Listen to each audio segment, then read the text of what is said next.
16 বছরের কিশোর আয়ন সাইফিকে দিবালোকে 8 থেকে 10 জন মিলে কুপিয়ে হত্যা করলো একটি পার্কে এবং এমনকি মারা যাওয়ার আগে সে তার অপরাধীদের নামও প্রশাসনের কাছে বলে দেওয়ার পরেও এখনও পর্যন্ত প্রশাসন সেই অপরাধীদের গ্রেপ্তার করেনি। ঠিক এমনটাই জানাচ্ছে আয়নের মা। ঘটনা দিল্লির তিলকপুরীর, যেখানে আয়ন সাইফি নামের এই যুবক তার বন্ধুর সঙ্গে পার্কে প্রথমে খেলা করতে যায়। খেলা করতে গেলে 8 থেকে 10 জন প্রায় 30 থেকে 35 বছরের মানুষ তার উপরে ছুরির আঘাত করে, একাধিকবার তাকে তেড়ে তেড়ে ছুরির আঘাত করে, যার ফলে সে আহত অবস্থায় হসপিটালে ভর্তি হয় এবং হসপিটালে ভর্তি হওয়ার আগে সে তার অপরাধীদের নাম বলে দেয় প্রশাসনের কাছে, কিন্তু এখনও পর্যন্ত প্রশাসন তাদের বিরুদ্ধে কোনো পদক্ষেপ নেয়নি।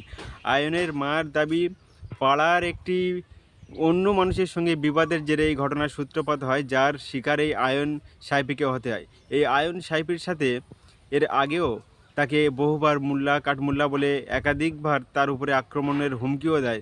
আয়ন সাইফির পরিবার একাধিকবার পুলিশে কমপ্লেন করার পরেও কিন্তু পুলিশ কোনো পদক্ষেপ নেয়নি।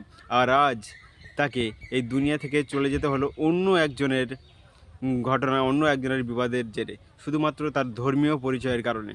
এখন আয়ন সাহেবের পরিবার পুলিশের কাছে তার হত্যাকারীদের সম্বন্ধে জানতে চায়। পুলিশ শুধু এইটুকু বলে যে কিছু সন্দেহভাজনকারীকে গ্রেপ্তার করেছে। একবার ভেবে দেখুন, যখন আয়ন হসপিটালে ভর্তি ছিল তখন সে তার উপরে হামলাকারীদের নাম প্রকাশ্য বলে দেওয়ার পরে শুধুমাত্র প্রশাসন এইটুকু তথ্য দিয়েছে যে কয়েকজন সন্দেহভাজককে গ্রেপ্তার করা হয়েছে।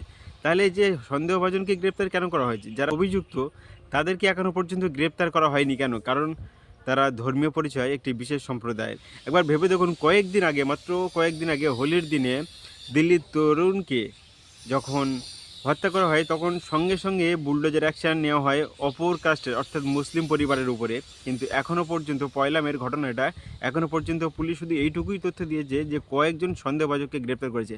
আয়নের মা কিন্তু পুলিশের কাছে বারবার দ্বারস্থ হওয়ার পরও পুলিশ কোনো পদক্ষেপ নিচ্ছে না, শুধুমাত্র তার পরিচয়, ধর্মীয় পরিচয় মুসলিম হওয়ার কারণে।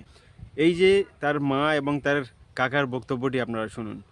मेरा बच्चा मेरा इकलौता था, मेरा इकलौता, मेरे आगे पीछे कोई भी नहीं है।